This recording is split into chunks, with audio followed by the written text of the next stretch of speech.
मिंबर रसूल पर तशरीफ़ फरमा मुअज़्ज़ज़ उलमाए कराम सामीन बज़्म अस्सलामु अलैकुम व रहमतुल्लाह।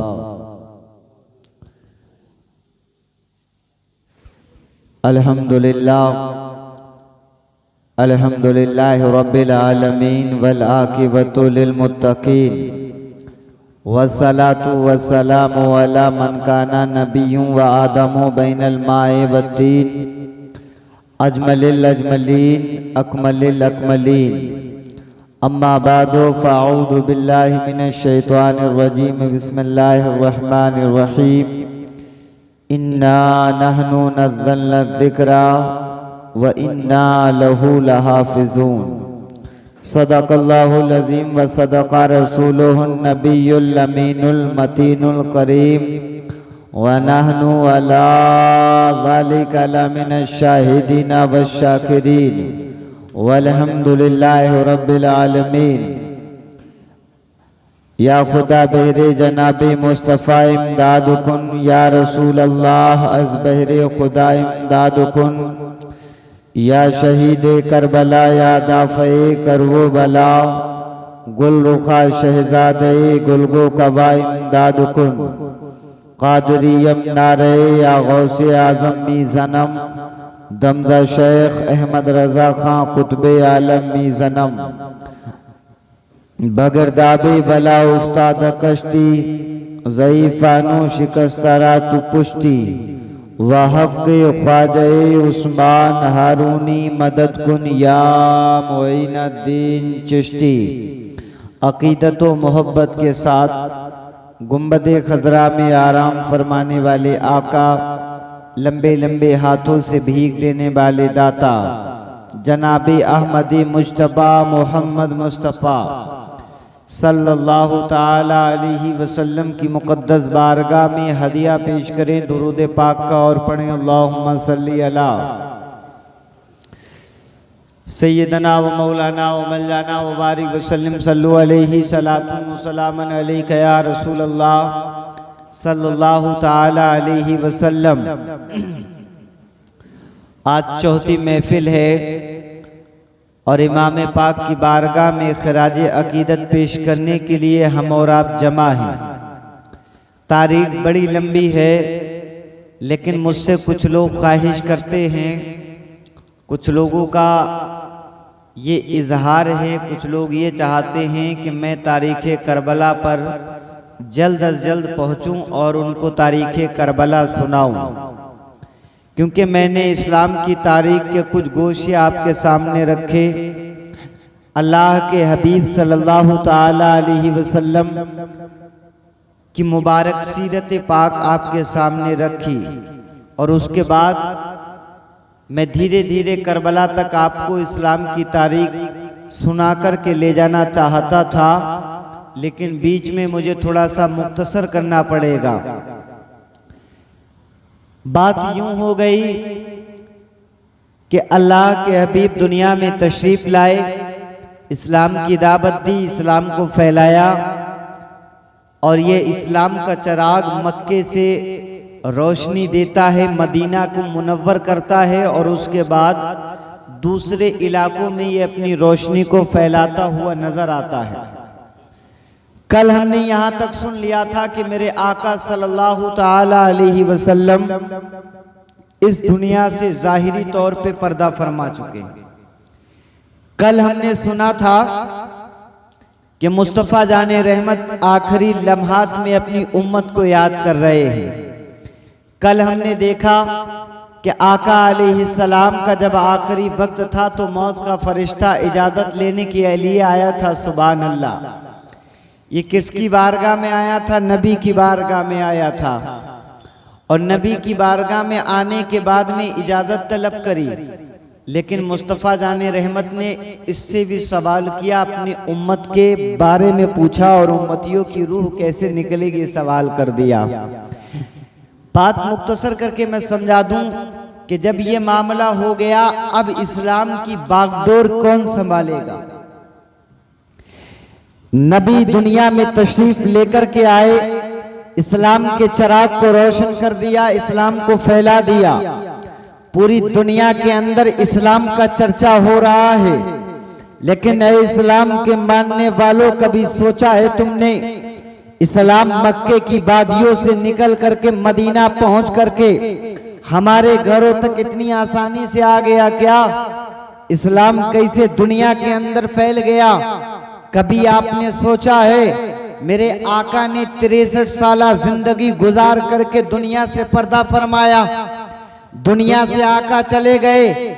लेकिन आपको मैं बताता चलूं, जब कोई मालिक किसी बागीचे को जो है लगाता है, किसी चीज को जब वो जो है सैर करता है, पानी देता है, किसी चीज की जब वो देखभाल करता है, किसी पेड़ को लगाता है, किसी फसल को लगाता है, तो देखने वाला माली, ये कहावत है पंजाबी भाषा में कि जब माली जिंदा जब तक होता है ना, तो उसका बाग हमेशा सरसब्ज़ो शादाब रहता है। लेकिन दुनिया में मुस्तफ़ा जाने रहमत ने इस्लाम के पौधे को लगाया, इस्लाम के चिराग को जलाया, और जलाने के बाद में जब दुनिया से मुस्तफ़ा जा रहे हैं, मुस्तफ़ा जाने रहमत जब दुनिया से चले गए हैं, अब इस्लाम की देखभाल कौन करेगा? इस्लाम के निजाम को कौन चलाएगा? इस्लाम की बागडोर को कौन संभालेगा? इस्लाम को आगे लेकर के कौन जाएगा? इस्लाम के कानून के बारे में कौन बताएगा? इस्लाम के बारे में कौन समझाएगा? आपको मालूम होना चाहिए कि जब तक नबी मक्का में रहे, नबी बताते चले गए, साहबा ये चीज करोगे तो गलत हो जाएगा, ये जायज है, ये नाजायज है, ऐसा करना सही है और ऐसा करना गलत है। अगर इस तरीके से बताने वाला कोई हमारे सर पे हो तो हमें फिर किसी चीज की मुश्किल नहीं आती है। हमें मालूम होना चाहिए कि हमें गाइड करने वाला मौजूद है, हमें बताने वाला मौजूद है। जब हम रास्ते पे चलेंगे, अगर रास्ते से भटकेंगे तो बताने वाला कौन था? सैयदा आमना का बेटा मेरे आका अलैहिस्सलाम थे। हम गलत रास्ते पे जाते, मदीने वाले आका बता देते, गलत काम करते, मदीने वाले आका बता देते। तभी तो सहाबा इकराम ने मुस्तफा जाने रहमत की जिंदगी को इस तरीके से अपनी जिंदगी में उतारा है। लोगों जरा देखना, एक बार इन्हीं सहाबा इकराम ने मक्के की गलियों से निकलकर मदीने की आबो हवा में एक आवाज को सुन लिया। आवाज देने वाले ने आवाज दी कि मुस्तफा जाने रहमत ने लहसुन को खाना पसंद नहीं फरमाया है। अब सहाबा इकराम ने जब सुना है तो सोचा लगता है कि लहसुन खाना हराम हो गया है। ये जरा देख लेना कि मुस्तफा के सहाबा कैसे मुस्तफा की जानिसारी के लिए हाजिर रहा करते थे। मुस्तफा के सहाबा मुस्तफा की जिंदगी में होने वाले छोटे छोटे मामलात को कितनी बड़ी नजर से देखा करते थे। इन सहाबा के कानों में आवाज गई कि मेरे आका लहसुन को पसंद नहीं करते हैं, मेरे आका को लहसुन पसंद नहीं है। ऐ लोगों जरा देखना, अब सहाबा ने लहसुन खाना छोड़ दिया।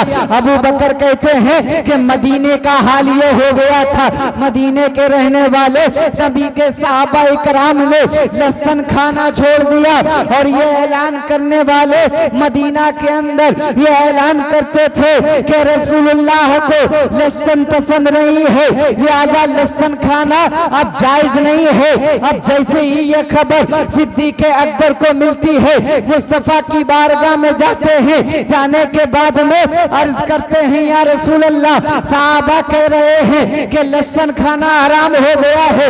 नबी ने फरमा दिया नहीं नहीं साहबा, लहसुन खाना हराम नहीं है, लेकिन ये थोड़ा सा इसकी बू ऐसी है कि ये पसंद नहीं है, क्योंकि कुरान की तिलावत की जाती है और जब कुरान की तिलावत होती है तो फरिश्ते सुना करते हैं। तो मेरे आका ने फरमा दिया इसकी बू थोड़ी पसंद नहीं है, क्योंकि इसमें बू ज्यादा होती है। दुनिया के रहने वालों मुसलमानों जरा देखना, वो सहाबा की शान देखना, सहाबा का इश्क देखना और सिद्दीक़ अकबर की बशारत देखना, सिद्दीक़ अकबर का इश्क देखना कि मुस्तफ़ा जाने रहमत को वो लहसुन थोड़ी सी बू की वजह से पसंद नहीं था, तो साहबा ने सोचा कि लहसुन खाना हराम हो गया, लिहाजा लहसुन को छोड़ दिया जाए। लेकिन ऐ लोगों जरा देखना, क्या किसी को नहीं मालूम है कि शराब पीना हराम है? क्या हमें नहीं पता है कि जुआ खेलना हराम है? क्या हमें नहीं पता है कि गाली देना गुनाह है? क्या हमें नहीं पता है कि जिना करना गुनाह है? कि इन गुनाहों के बावजूद भी हमें मालूम भी है कि मदीने वाले आका ने रोका है, और फिर भी हम करते चले जा रहे हैं। आखिर ये कैसा मामला है?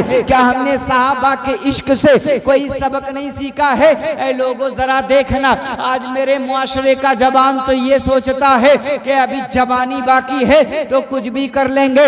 मेरे मुआशरे के जवान वो तो ये सोचते हैं कि अभी हमें मौत थोड़ी आ रही है, अभी तो हम जवान हैं। लेकिन ऐ लोगों, मैं कहना चाहूंगा, जवानी तुम्हारी मौत को रोक नहीं सकती, बुढ़ापा तुम्हारी मौत को टाल नहीं सकता, तुम्हारा बचपना तुम्हारी मौत को टाल नहीं सकता। ऐ दुनिया के रहने वालों, जरा देख लेना, जिस मुस्तफा जाने रहमत में 63 साल जिंदगी में पूरी कौम को एक बेहतरीन मुआशरा दे दिया, आज वही कौम उस मुआशरे को तबाह करती नजर आ रही है। अब बात कर रहा था कि ये मुआशरा कौन चलाएगा, निजाम कौन लेकर के आगे बढ़ेगा। मेरे मुस्तफ़ा जाने रहमत के बाद में जब दुनिया से आका चले गए और जाने के बाद में अब इस्लाम के कानून को कौन फॉलो करेगा, इस्लाम को आगे कौन बढ़ाएगा, क्या चीज़ गलत है क्या सही है, ये हमें कौन बताएगा। अब मैं आपको इसी अंदाज में कुछ चीज़ें बताने की कोशिश करूँगा। मुस्तफ़ा जाने रहमत ने पहले फरमा दिया था, मेरे जाने के बाद में खिलाफत राशिदा, खिलाफत अला मिनहाजुन नबुव्वा, ये 30 साल चलेगी, 30 साल रहेगी। आका ने फरमा दिया था, मैं तो जा रहा हूँ लेकिन मेरे जाने के बाद में खिलाफत की कुर्सी पे सिद्दीक़ अकबर आ जाएंगे, सुभान अल्लाह, और सिद्दीक़ अकबर के बाद में फारूक आजम आ जाएंगे, सुभान अल्लाह, और फारूक आजम के आने के बाद में हजरत उस्मान गनी आ जाएंगे, और उस्मान गनी के बाद में हजरत मौला अली आ जाएंगे। ये खिलाफत की कुर्सी का ये जो मामला है आपकी निगाहों में रख रहा हूँ। मुस्तफ़ा जा रहे हैं, अब सिद्दीक़ अकबर कुर्सी पे बैठते हैं। बैठने से पहले अंसार साहबा सोचते हैं कि कोई ऐसा खलीफा कुर्सी पे बैठ जाए जो हमारे मदीने का हो, अंसार साहबा से ताल्लुक रखता हो। लेकिन ऐ दुनिया वालों जरा देखना, अभी बात कर ही रहे थे, हजरत साद बिन इबादा को खिलाफत की कुर्सी पे बैठाने की बात हो रही थी। लेकिन मुस्तफ़ा जाने रहमत के दूसरे नंबर के खलीफा हजरत अबू बकर सिद्दीक की बारगाह में आते हैं, मौला हजरत उमर आते हैं। आने के बाद में अर्ज करते हैं, ऐ सिद्दीक़ अकबर सुनो सुनो, मैंने सुना है फला ऊंची जगह पर बैठ करके अंसार साहबा के कुछ सरदार बैठ करके मीटिंग कर रहे हैं, नबी दुनिया से चले गए हैं, वो चाहते हैं कि कोई ऐसा खलीफा मुंतखब कर लिया जाए जो हमारे अंसार साहबा में से हो, जो हमारे में से हो, ताकि मदीने के अंदर खिलाफत का मामला रहेगा तो ये बड़ा अच्छा रहेगा। मुसलमानों तारीख बता रहा हूँ, एक एक जुमले को मिस मत कर देना। अब मुस्तफ़ा जाने रहमत के ये दो खलीफा जिनको अबू बकर उमर कहते हैं, ये दोनों जाते हैं और उन अंसार साहबा के दरमियान में एक बात और मैं तकरीर के दरमियान बता दूं, आप मेरी बात को अच्छे से सुने समझे। आपको उठना नहीं है, अगर सुभान अल्लाह दिल करे बीच बीच में बोल दें ताकि मुझे महसूस हो कि आप सुन रहे हैं। बाकी नजराना जो है ना ये इसकी मुझे बिल्कुल चिंता नहीं रहती है। आप बिल्कुल आराम से सुनेंगे और सुभान अल्लाह थोड़ी सी चेहरे पे मुस्कुराहट होगी ना, तारीख सुनने में बड़ा मजा आ जाएगा। मचल के बोले, क्योंकि मैं तारीख बयान कर रहा हूं, अगर मुझे एक दिन तकरीर करना होती और सिर्फ हाथ पैर उड़वाने होते तो एक दिन में मैं आपको कुर्सियों से इतना उछाल देता। लेकिन मुझे तारीख बयान करनी है, जरा देखना। मुस्तफ़ा करीम दुनिया से गए हैं, सिद्दीक़ अकबर की बारी आ रही है। अंसार सहाबा में ये बातें चल रही है। एक ऊंची जगह पर बैठ करके मुस्तफ़ा जाने रहमत के सहाबा इकराम बातें कर रहे हैं कि अंसार सहाबा में से कोई अगर खिलाफत की कुर्सी पे आ जाएगा तो मामला बड़ा अच्छा रह जाएगा। लेकिन ए लोगों जरा देखना, फारूक आजम आते हैं, आने के बाद में अर्ज करते हैं, ऐ सिद्दीक़ अकबर सुनो सुनो, ऐसा ऐसा मामला सामने आया है। क्योंकि आपको भी मालूम होता होगा कि जब कोई एक निजाम चलाने वाला दुनिया से चला जाता है तो इतनी बड़ी दुनिया का निजाम, इतने बड़े मुआशरे का निजाम कैसे चलेगा। उस निजाम को चलाने के लिए उसकी जगह पे किसी को आना पड़ेगा। हम मुस्तफ़ा निजाम चला रहे थे, लेकिन मुस्तफ़ा ने दीन मुकम्मल करने के बाद में दुनिया से चले गए। अब कोई तो आएगा निजाम चलाने के लिए, कोई तो आएगा मुस्तफ़ा की कुर्सी पर,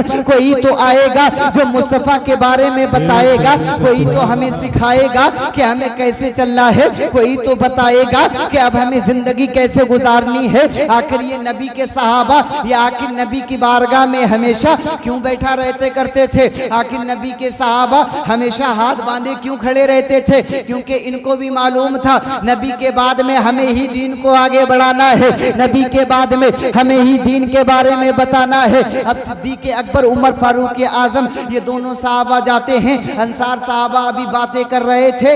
मेरे आका अली सलाम के ये दो साहबा हजरत सिद्दीक़ अकबर फरमाते हैं, ऐ अंसार साहबा क्या मामला है, क्या मैंने जो सुना है क्या ये बात बिल्कुल सही है कि हजरत साद बिन इबादा को खिलाफत की कुर्सी पे बैठने के लिए कहा जा रहा है। मुस्तफ़ा करीम के दीवानों, जैसे ही अबू बकर सिद्दीक ने कहा है, अब ये अंसार साहबा कहते हैं कि ऐ अबू बकर सिद्दीक सुनो सुनो, बात खिलाफत की तो हो रही है, कोई तो खिलाफत की कुर्सी पे आएगा, कोई तो खिलाफत की कुर्सी पे बैठेगा। लेकिन ऐ शेरपुर के जिंदा दिल मुसलमानों, जरा देख लेना, इतना कहना था सिद्दीक़ अकबर वो सिद्दीक़ अकबर हैं जो मुस्तफ़ा के सफर में साथ रहे हैं, सुभान अल्लाह, जो मुस्तफ़ा के फाके में साथ रहे हैं, जो मुस्तफ़ा के हर मामलात में साथ रहे हैं। अगर मुस्तफ़ा जाने रहमत ने मेराज के सफर से आने के बाद में जब ये ऐलान किया था, ऐ मदीना, ऐ मक्का के रहने वालों, ऐ मक्का के मेरे साहबा, ऐ मक्का के बसने वालों, सुनो सुनो, रब ने मेराज अता की है, रब ने मेराज जैसे मुबारक सफर से नवाजा है। मैं मस्जिद बैतुल मुकद्दस से लेकर के एक आसमान से दूसरे आसमान और दूसरे आसमान से सातों आसमान तक गया। मैंने तजल्लियात रब्बानी का दीदार किया। मौलाए कायनात के, ऐ परवरदिगारे आलम के बंदो, सुनो सुनो, जब रब ताला की ये इस मुबारक सफर की बातें मेरे आका मक्का में बता रहे हैं तो मक्का वाले झुठला रहे हैं। मक्का वाले कह रहे हैं कि इतनी जल्दी इतना लंबा सफर आखिर ये कौन कर सकता है। लेकिन जैसे ही अबू बकर सिद्दीक आते हैं और उन्होंने सुना है कि मेरे आका कह रहे हैं कि मैं मेराज पे गया था, मैं आसमान पे गया था, तो सिद्दीक अकबर ने किसी के ना सुने बल्कि इरशाद फरमा दिया कि अगर मेरे आका ने कहा है कि बैतुल मुकद्दस से मेराज के लिए मेरे आका गए हैं तो ये बात बिल्कुल सच्ची है। सिद्दीक अकबर दिल से कबूल करता है। नारे तकबीर, नारे रिसालत, नारे गौसियत, मसलके आला हजरत, जिक्र शुहदाए करबला, हज़रत अल्लामा मुफ्ती आबिद अक़वानी साहब क़िबला, नारे तकबीर, नारे रिसालत।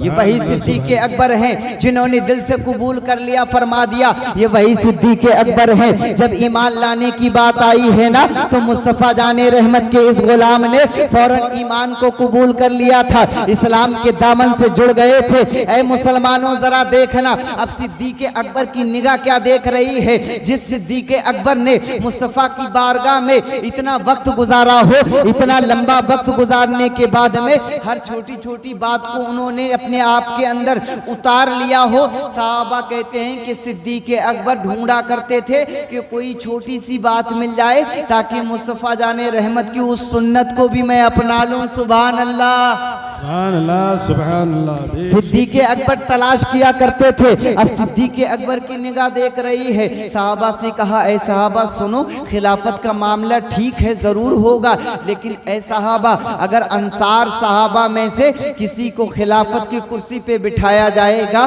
तो क्योंकि तुम्हारा ताल्लुक जो है अरब के बड़े कबीले जो दो गुजरे हैं कबीले हैं, इन कबीलों में हमेशा दुश्मनी रहा करती थी, लिहाजा अगर तुम में से किसी कबीले का कोई सहाबी कुर्सी खिलाफत पे बैठ गया तो फिर मामला ये होगा कि मक्का वाले तस्लीम नहीं करेंगे, क्योंकि अहले कुरैश जो है वो फख्र करते थे कि कोई मामला हो तो हमें बताया जाए। इस तरीके के मामला चलते रहे। फिलहाल मामला ये तय हो गया कि सिद्दीक़ अकबर ने हजरत फारूक आजम का नाम पेश कर दिया, अब्दुर्रहमान बिन औफ का नाम पेश कर दिया कि ये दो सहाबा हैं, इनमें से किसी एक को नबूवत वाली मुस्तफ़ा जाने रहमत के बाद में खिलाफत की कुर्सी अता कर दी जाए। अब मुस्तफ़ा जाने रहमत के दीवानों जरा देखना, हजरत अबू बकर सिद्दीक ने दो नाम जाहिर करे हैं, फारूक आजम का नाम जाहिर करा है, अब्दुर्रहमान बिन औफ का नाम जाहिर किया है, लेकिन फारूक आजम के साथ में जब ये दोनों नाम जाहिर किए गए हैं तो सहाबा ने अपने अपने नाम को वापस ले लिया और लेने के बाद में कह दिया कि अगर यही बात है कि खानदाने कुरैश से, कबीले कुरैश से कोई खिलाफत की कुर्सी पे बैठेगा तो हमारे नजदीक सबसे अफजल कोई है तो वो सिद्दीक़ अकबर की जात है। सुभान अल्लाह। हमारे नजदीक अगर कोई है तो वो सिद्दीक़ अकबर की जात है। अब सिद्दीक़ अकबर को फारूक आजम ने और दूसरे सहाबा ने एक साथ बैत करने के बाद में खिलाफत की कुर्सी पे बिठाल दिया। मुस्तफ़ा के गुलामों जरा देखना, कुर्सी पे सिद्दीक़ अकबर बैठे हैं। आज बड़ी जल्दी में बात करके निकल जाऊंगा क्योंकि कल से करबला का मामला भी सुनाना है। कल से बताऊंगा कि करबला कैसे हुई है, कल से बताऊंगा करबला क्यों हुई है, कल से बताऊंगा करबला की तारीख क्या है। लेकिन आज सुन लो, सिद्दीक़ अकबर कुर्सी पे बैठे हैं, सिद्दीक़ अकबर कुर्सी पे बैठे हैं और बैठने के बाद में 2 साल 6 महीने तक, 2 साल 3 महीने तक हजरत सिद्दीक़ अकबर खिलाफत की कुर्सी पे बैठे हैं। और बैठने के बाद में इन्होंने सबसे पहला काम जो किया था ना, क्योंकि नबी के इंतकाल फरमाने के बाद में कुछ मक्का के रहने वाले ऐसे थे जिन्होंने दीन से फिरने का इरादा कर लिया, जो मुर्तद हो गए। मुर्तद जानते हैं ना, जानते हैं इर्तिदाद, मुर्तद जानते हैं, दीन से फिर जाना, यानी कोई इस्लाम में दाखिल था, कलमा पढ़ा उसने और फिर वो फिर गया, उसको क्या कहते हैं? मुर्तद। अब सिद्दीक़ अकबर के जमाने में जैसे ही खिलाफत की कुर्सी पे बैठे, सबसे पहला काम किया कि वहां मक्का में कुछ ऐसे लोग थे जो दीन से फिरने लगे, मदीना में कुछ दीन से फिरने लगे। जब कुछ लोग दीन से फिरने लगे और ज़कात देने से इनकार कर दिया तो सिद्दीक़ अकबर ने, क्योंकि दीन किसी ऐसे वैसे से थोड़ी सीखा है, मुस्तफ़ा जाने रहमत जो दीन के बानी हैं उनसे दीन सीखा है, कुरान उनसे सीखा है। मुस्तफ़ा जाने रहमत के गुलाम सिद्दीक़ अकबर ने कह दिया, ऐ दीन से फिरने वालों सुनो सुनो, इतनी आसानी से छोड़ूंगा नहीं, अगर ज़कात देना है तो दो, वरना सख्ती के साथ ज़कात ली जाएगी। अगर तुम्हारे ज़कात के माल में एक बकरी का बच्चा भी बन रहा है ना, तो याद रखना वो तुमसे जबरदस्ती में छीन लूंगा, लेकिन तुमसे लेकर के रहूंगा। ये सिद्दीक़ अकबर ने जो तेवर दिखाए हैं, देखना तो कितने साल तक रहे हैं, सिर्फ 2 साल 3 महीने खिलाफत की कुर्सी पे सिद्दीक़ अकबर रहे हैं, गारे यारे मुस्तफ़ा रहे हैं। अब सिद्दीक़ अकबर ने पहला काम तो ये किया, दूसरा काम वो किया था कि कुछ लोग ऐसे उठ खड़े हुए थे जिन्होंने नबूवत का ऐलान कर दिया, जिन्होंने ये कहना शुरू कर दिया कि अरे अब नबी हम हैं, नबी वो वाले चले गए हैं, उनका इंतकाल हो गया माज़अल्लाह, अब नबी हम हैं। अगर हमसे जुड़ोगे तो तुम्हें माल देंगे, हमसे जुड़ोगे तो तुम्हें दौलत मिल जाएगी, अगर कुछ चाहिए हमारे पास आ जाओ। उन्हीं नबियों में एक नबी दावा करने वाला था जिसका नाम मुस्लिमा कज़्ज़ाब था, ये आपने नाम सुना होगा। एक खातून थी, इन दोनों ने शादी कर ली। उस खातून ने भी ऐलान करा था कि मैं नबी हूँ। जरा देखना, कई ऐसे झूठे नबी खड़े हो गए और उन्होंने ऐलान कर दिया, फिरने वाले फिरते रहे। लेकिन सिद्दीक़ अकबर ने मुस्तफ़ा जाने रहमत की शरीयत को मजबूती के साथ थाम करके आगे बढ़ाते चले गए। लेकिन ऐ लोगों जरा बताऊं, मुख्तसर तौर पे ये 2 साल 3 महीने का अरसा सिद्दीक़ अकबर का भी निकल जाता है। एक दिन वो आता है कि सिद्दीक़ अकबर भी इस दुनिया से इंतकाल कर जाते हैं। अब जो है खिलाफत की कुर्सी पे अदालत के सरदार बैठने वाले हैं। अब खिलाफत की कुर्सी के ऊपर अदल और इंसाफ के शहसवार बैठने वाले हैं।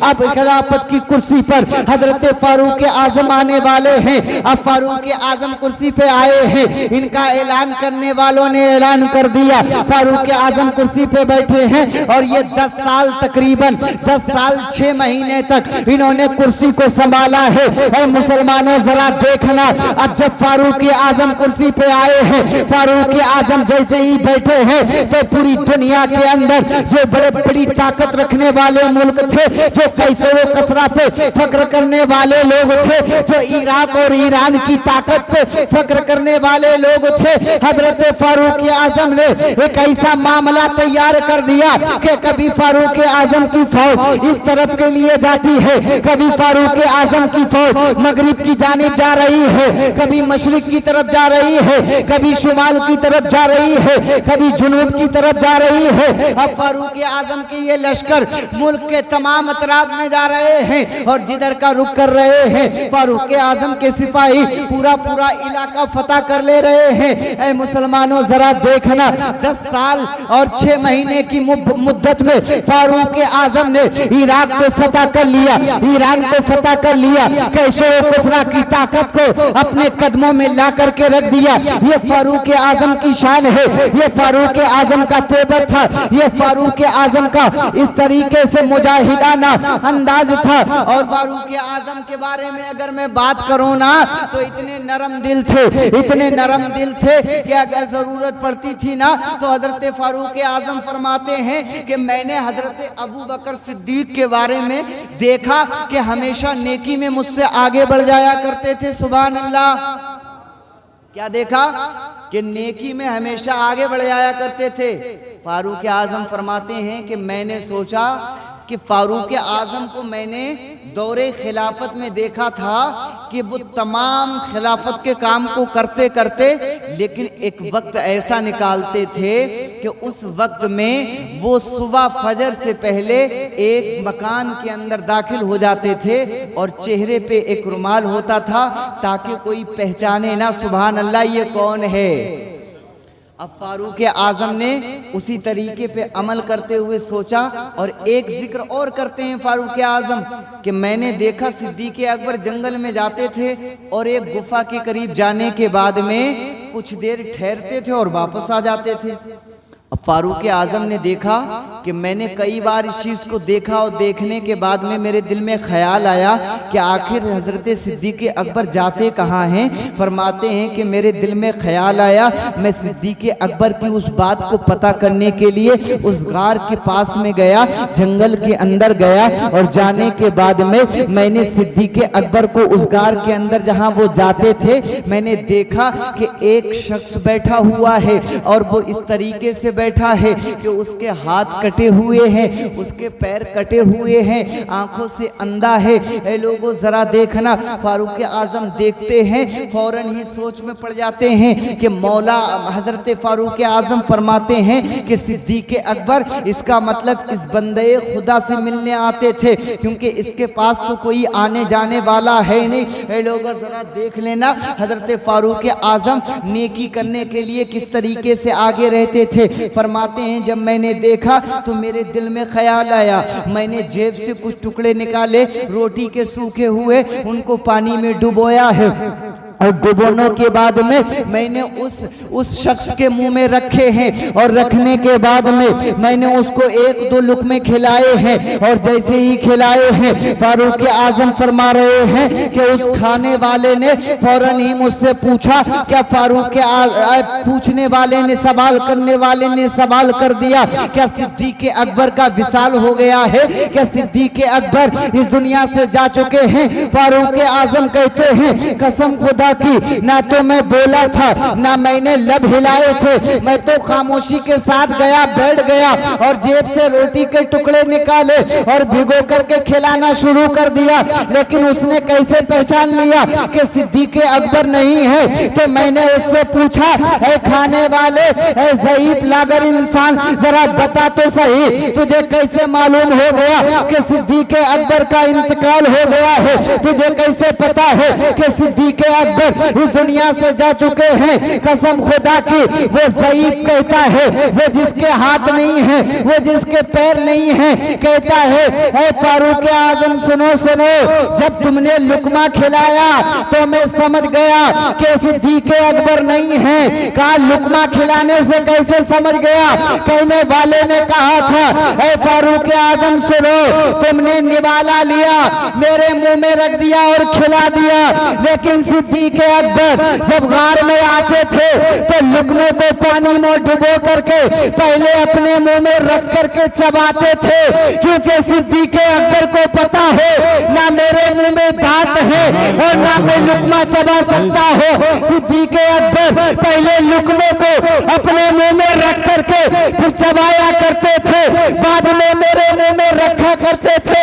जब तुमने लुकमा रखा तो मुझे अंदाजा हो गया कि सिद्दीक़ अकबर नहीं, आज लुकमा खिलाने वाला फारूक है। सुभान। नारे तकबीर, नारे रिसालत, नारे गौसियत, जिक्र शोहदाए करबला, हज़रत अल्लाह मुफ्ती आमिर हक़ानी साहब क़िबला, नारे तकबीर, नारे रिसालत, सुभान अल्लाह सुभान। देख रहे हैं आप सिद्दीक़ अकबर को कैसे पहचान लिया कि लुकमे चबा के खिलाते थे वो। उमर मैंने ऐसे पहचान लिया कि अगर सिद्दीक़ अकबर होते तो वो आज भी लुकमे को पहले चबाते, उसके बाद मुंह में रखते। सुभान अल्लाह। आज तुमने लुकमे ऐसे ही खिलाए, इससे मुझे अंदाजा हो गया कि सिद्दीक़ अकबर का विसाल हो गया, क्योंकि जब तक मैं यहाँ था मुझे खिलाते रहे। जरा देखना, फारूक आजम कहते हैं मैंने बारहा कोशिश की कि नेकी के मामले में कभी मुझे एक मौका ऐसा मिल जाता कि मैं सिद्दीक़ अकबर से आगे निकल जाता, लेकिन फरमाते हैं कि मैं जब भी कोशिश करता था नाकाम हो जाता था। जिस मैदान में जाता था देखता था कि सिद्दीक़ मुझसे पहले ही मौजूद हैं। सुभान अल्लाह। एक ज़ईफ़ा के घर में जाते थे, सिद्दीक़ अकबर नकाब डाल करके उसके घर का काम काज करने के लिए फजर से पहले फारूक आजम के दिल में भी ख्याल आया कि लाओ कोई ऐसा ही काम करूं। और जब उस ज़ईफ़ा के घर में गए, इन्हें पता ही नहीं कि इस घर में कौन आ रहा है। फारूक आजम उस ज़ईफ़ा के घर में गए और जाने के बाद देखा ये फजर के बाद गए।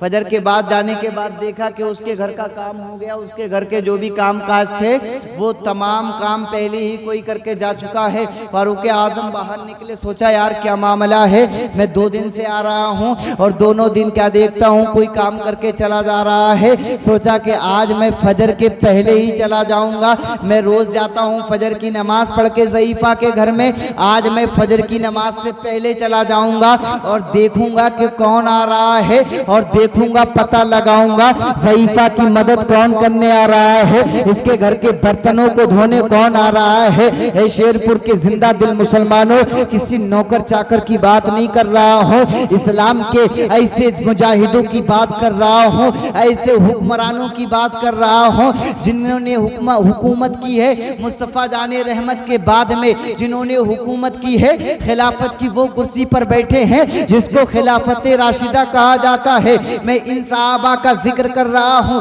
फारूक आजम फजर से पहले गए और जब पहले गए तो क्या देखा कि एक नकाब पोश घर में से निकल रहा है। नकाब पोश का पीछा किया और जब चेहरे से पर्दा हटा तो क्या देखते हैं कि वो कोई और नहीं है बल्कि अपने वक्त का खलीफा सिद्दीक़ अकबर है। सुभान अल्लाह। हजरत फारूक आजम कहते हैं यार जब भी किसी मामले में आगे निकलना चाहता हूँ सिद्दीक़ अकबर पहले ही उस मामले में मुझसे आगे होते हैं। सोचा कि इस ज़ईफा के घर का काम करूंगा, लेकिन वक्त का इतना बड़ा खलीफा ज़ईफा के बर्तन धो रहा है, ज़ईफा के घर में खाना बनाने के लिए ज़ईफा के घर में झाड़ू लगा रहा है कोई ऐसा दुनिया का सियासतदान है, कोई ऐसा हुकूमत करने वाला है, कोई ऐसा जो अपनी हुकूमत को ताक पे रखे है, कोई ऐसा जो अपने अपने बेहतरीन कपड़ों को गंदा करे किसी गरीब के घर में जाकर के इस्लाम को इस तरीके से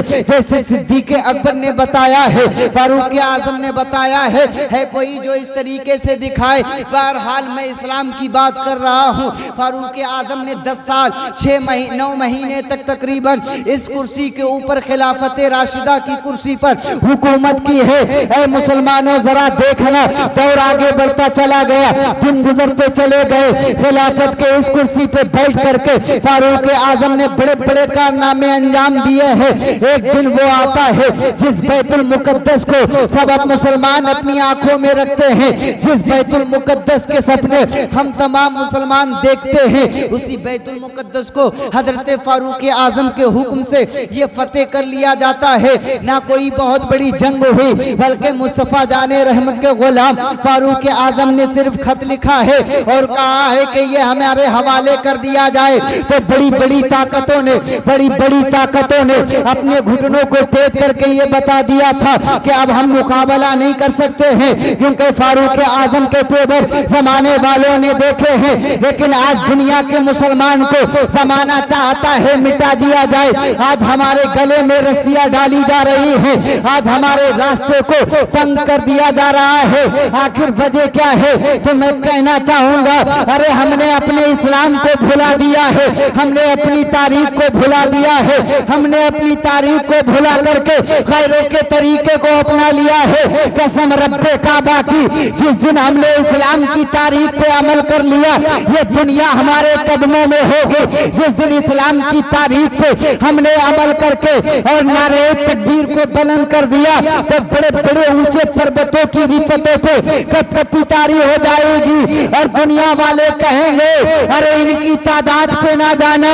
बदर के मैदान में ये 313 थे तो 1000 पे भारी हो गए हैं। अगर तादाद पे जाओगे तो हमेशा शिकस्त हो जाएगी, क्योंकि ये नबी के गुलाम है। ये जंग तादाद से नहीं लड़ते हैं बल्कि नबी के दिए हुए ईमान से लड़ा करते हैं। बेशक सुभान अल्लाह, क्या बात। लेकिन आज हमारा क्या हाल है?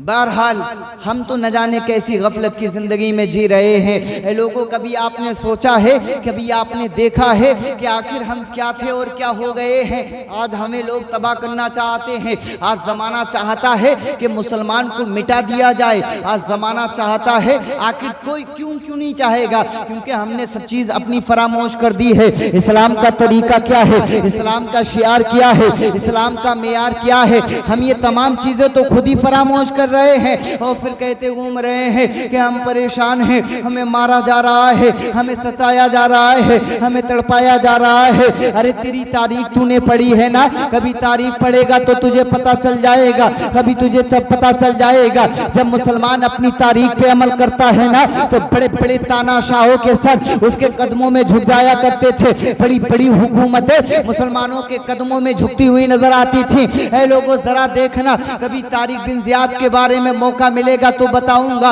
लेकिन याद रखना इतना बता करके गुजर जाऊंगा। तारिक बिन जियाद इस्लाम के मुजाहिद, एक ऐसे मुजाहिद गुजरे हैं, सुभान अल्लाह। मेरी तरफ देखें, कहें सुभान अल्लाह। सुभान अल्लाह। वो बच्चा है, वो अपना काम कर रहा है, करने दीजिए। अब तारिक बिन जियाद ने एक लश्कर कशी की दरिया पे बैठ करके, कश्तियों पे बैठ करके अपने चंद साथियों के साथ में दरिया को पार किया है। और क्यों पार किया है? कि इस्लाम दुश्मन ताकतों से जिहाद करना है, इस्लाम के साथ सामने आने वालों से हमें जंग करना है। हजरत तारिक बिन जियाद अपने चंद सिपाहियों के साथ में जाते हैं और जाने के बाद में कश्तियों पे बैठते हैं। बैठने के बाद में दरिया को पार करते हैं। पार करने के बाद में जैसे ही दरिया के उस तरफ गए हैं, क्या देखा कि सामने हजारों की तादाद में मजमा लगा है। क्या है? इधर छोटी सी कश्तियों पे चंद लोग बैठ के कहां जा रहे हैं कि उनसे मुकाबला करेंगे। सुभान अल्लाह। और जब उस तरफ पहुंचे हैं तो क्या देखा कि हजारों की तादाद में तलवारें लेकर के लोग तारिक बिन जियाद के स्वागत में खड़े हैं। अब तारिक बिन जियाद के साथियों ने देखा कि आए तो थे हम इन्हें मारने के लिए, लेकिन हम तो बहुत थोड़े से हैं, आखिर इनसे मुकाबला कैसे किया जाएगा, कैसे इनसे लड़ेंगे। तो तारिक बिन जियाद के तारीखी अल्फाज को मैं आपको बता रहा हूं, दिल करे तो सुभान अल्लाह कह देना। जब तारिक बिन जियाद ने देखा मजमा ज्यादा है, फौज ज्यादा है, तलवारें ज्यादा हैं, ताकत ज्यादा है, तो तारिक बिन जियाद ने अपने गुलामों को देखा कि ये तो घबरा गए हैं, परेशान हो गए, डर रहे हैं, दिल के अंदर बसवसे पैदा हो गए कि आखिर इनसे कैसे जीता जाएगा। तारिक बिन जियाद ने कहा, है मेरे साथियों सुनो सुनो, ये जो कश्तियां हैं जिनसे हम आए हैं, इन कश्तियों को जरा करीब लेकर के आओ, पानी से बाहर लेकर के आओ। तारिक बिन जियाद ने कश्तियों को पानी से बाहर करवाया और बाहर करवाने के बाद में अपने साथियों को हुक्म दे दिया, है मेरे साथियों सुनो सुनो, इन कश्तियों को जमा करो और जमा करने के बाद आग लगा दो। अब तारिक बिन जियाद के सिपाही कहते हैं, ऐ मेरे आका तारिक बिन जियाद, जिन कश्तियों से हम आए हैं उनके दिल में ये ख्याल तो आना चाहिए था ना कि हम इनसे आए हैं, इन्हें जला देंगे, जाएंगे कैसे।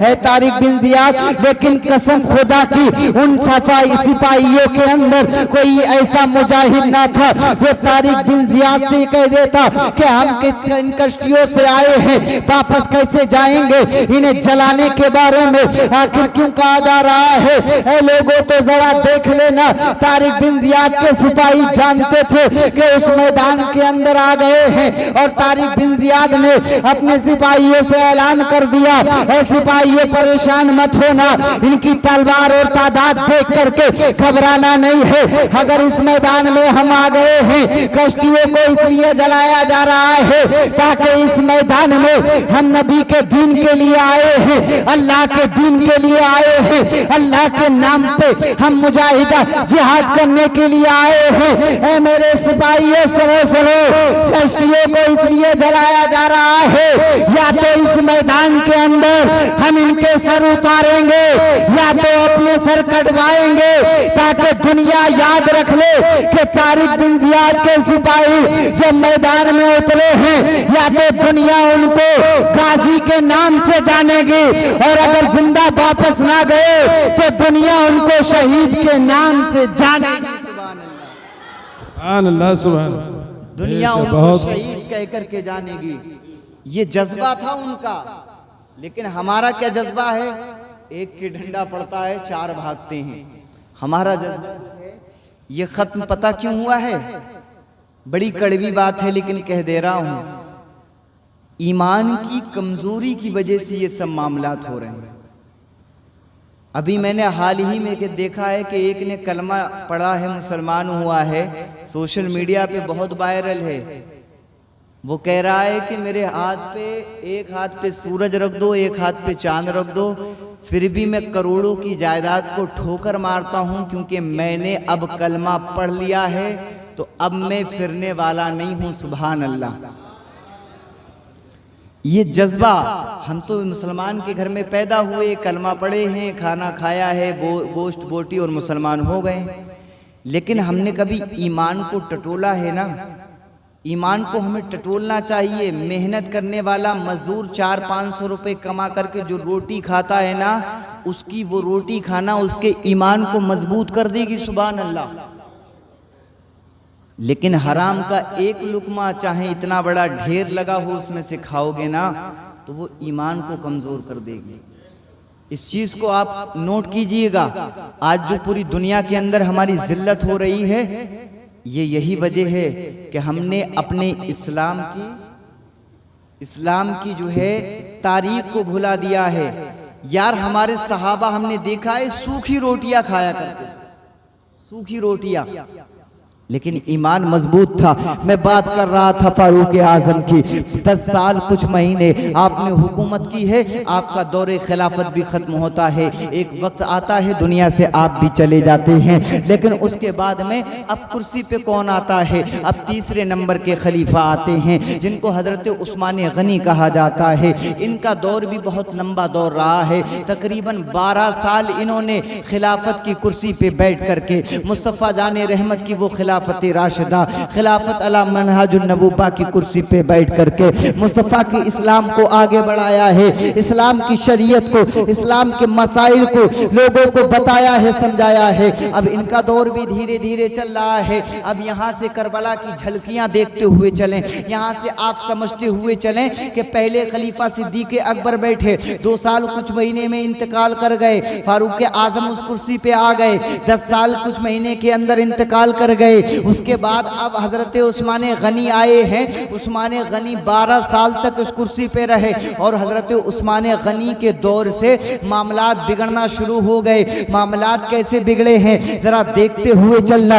हजरत उस्मान गनी कुर्सी पे बैठे हैं, इन्होंने भी शरीयत को मुस्तहकम किया है, इन्होंने भी इस्लाम को मजबूती दी है, इन्होंने भी इस तरीके से मामलात जो इस्लाम के कवानीन थे उनके बारे में अहकाम नाफिज फरमाए हैं। इस्लाम बढ़ता चला जा रहा है, इस्लाम फूलता चला जा रहा है, इस्लाम आगे तेजी के साथ बढ़ता चला जा रहा है। लेकिन एक दिन वो आया है, एक दिन वो आ गया है हजरत उस्मान गनी के दौर में ही, हजरत उस्मान गनी के दौर में हजरत अमीर मुआविया ये मुल्क शाम के गवर्नर थे। अब जरा देखते हुए चलना, फारूक आजम के दौर में भी हजरत अमीर मुआविया गवर्नर की कुर्सी पे मुल्क शाम के अंदर थे। अब हजरत उस्मान गनी के दौर में अमीर मुआविया मुल्क शाम के अंदर गवर्नर की कुर्सी पे बैठे हुए हैं। अमीर मुआविया, हजरत अमीर मुआविया और हजरत उस्मान गनी का रिश्ता रिश्तेदारी वाला भी है और दूसरा रिश्ता और भी है। मेरे मुस्तफ़ा करीम के दीवानों, एक बात मैं जिक्र करता चलूं, ये जब सहाबा का जिक्र हो ना तो किसी इख्तलाफ का मामला हो, हमारी औकातें नहीं है कि उनकी शान में हम बोले, हमारी औकातें नहीं है कि हम उनकी शान में भौंके। मुस्तफ़ा करीम के दीवानों, वो बहुत बड़े लोग हैं, उनका आला मकाम है, वो आले दर्जे वाले हैं, उनका मकाम बुलंदों वाला है।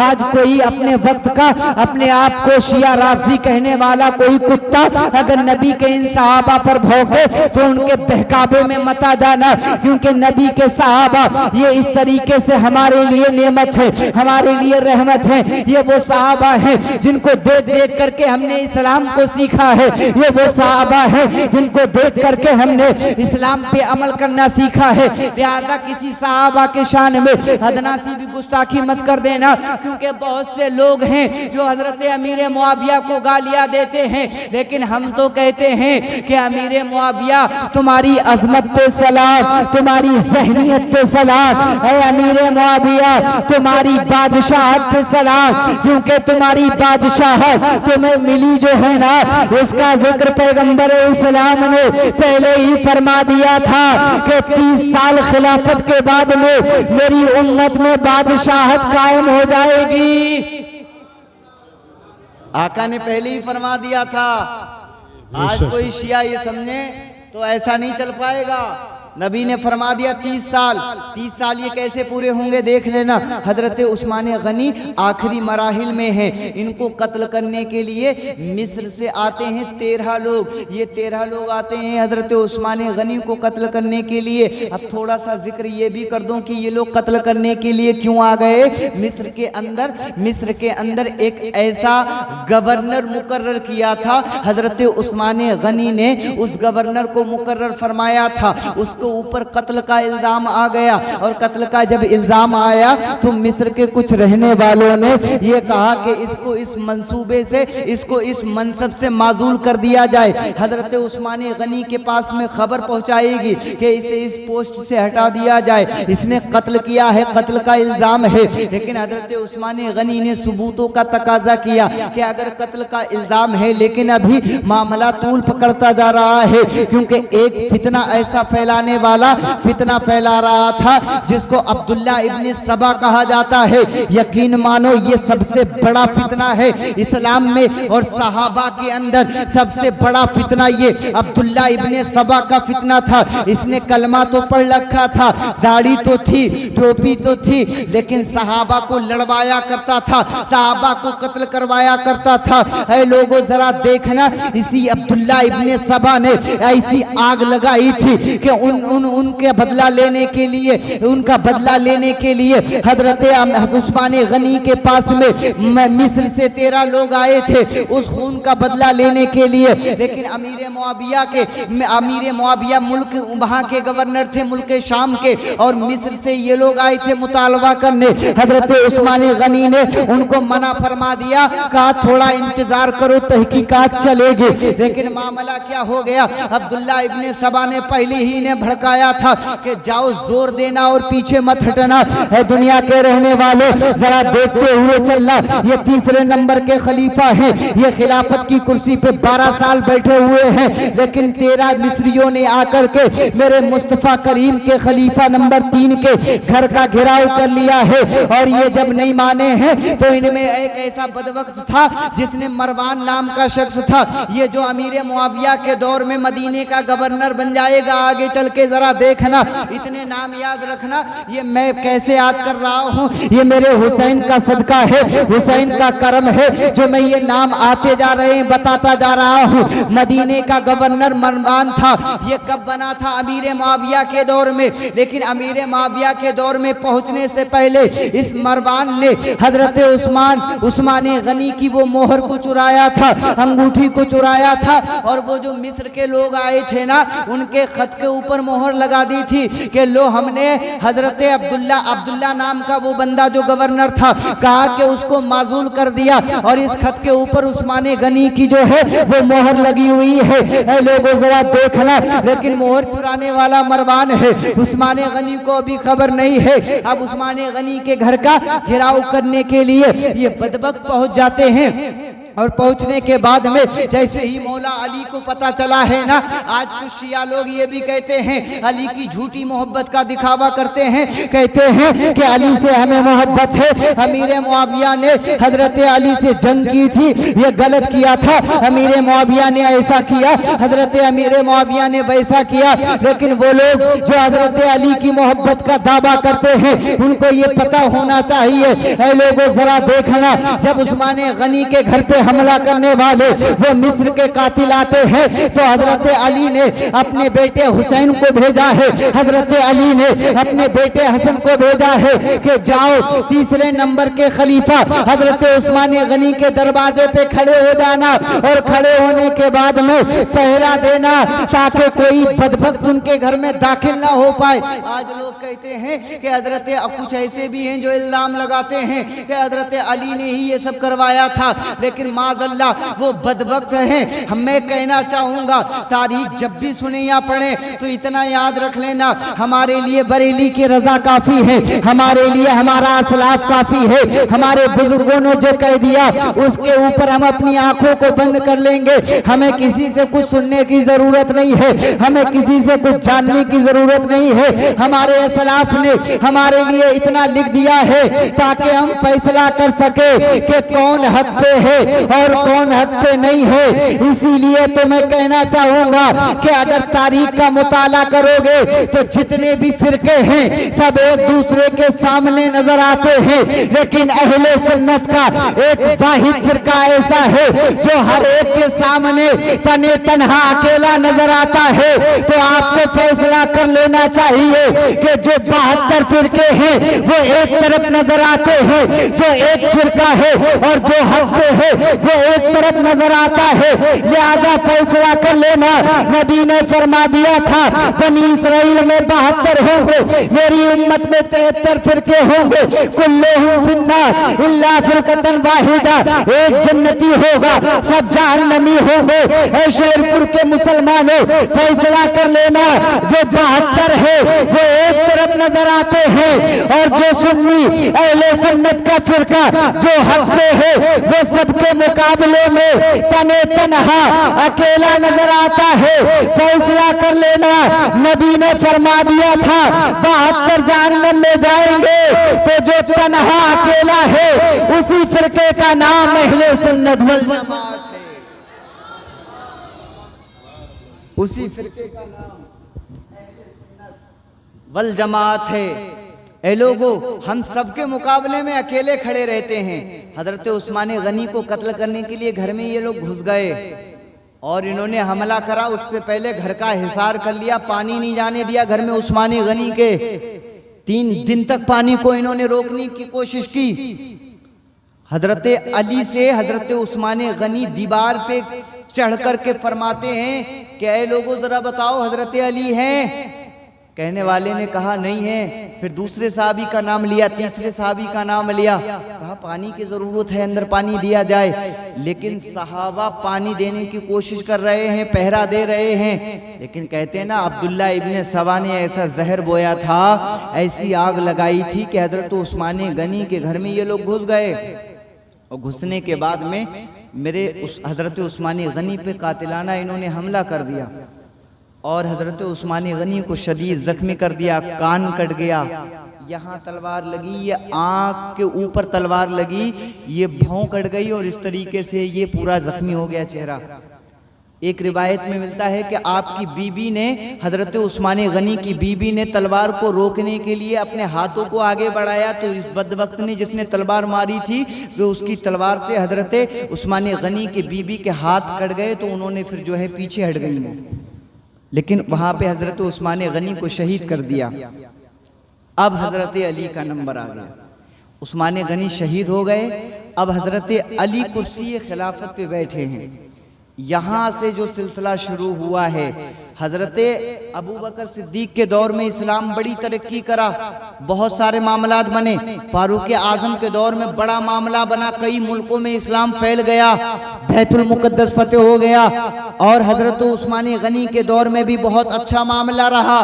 लेकिन हजरत अली के दौर में अब्दुल्ला इब्ने सबा और ऐसे इन बदबख्तों ने आग लगाई थी ना, जहर के फितने बोए थे कि इन्होंने मौला अली को उन फितनों में घेरे रखा, आगे ज्यादा बढ़ने ही नहीं दिया। मौला अली 4 साल कुछ महीने इन्होंने खिलाफत की कुर्सी पे बैठ करके, मुस्तफ़ा जाने रहमत ने जो फरमाया था कि 30 साल होंगे, उस मुकम्मल फरमान को पूरा करने के लिए कुर्सी पे हुकूमत की। अब 6 महीने लास्ट में रह जाते हैं। हजरत अली के बारे में मैं आपको कल इंशाअल्लाह यहाँ से बताऊंगा, और गुजारिश है कि कल आप थोड़ा जल्दी आ जाएं। कल से यहाँ से हजरत अली, अमीर मुआविया, यजीद और इमाम हुसैन करबला का मामला शुरू है। अब ये 4 महफिलें हो गई, 6 महफिलों में इंशाअल्लाह पूरा करबला का यहाँ से आपको सफ़र सुना दिया जाएगा। और आपसे गुजारिश है जल्दी आना, ताकि यहाँ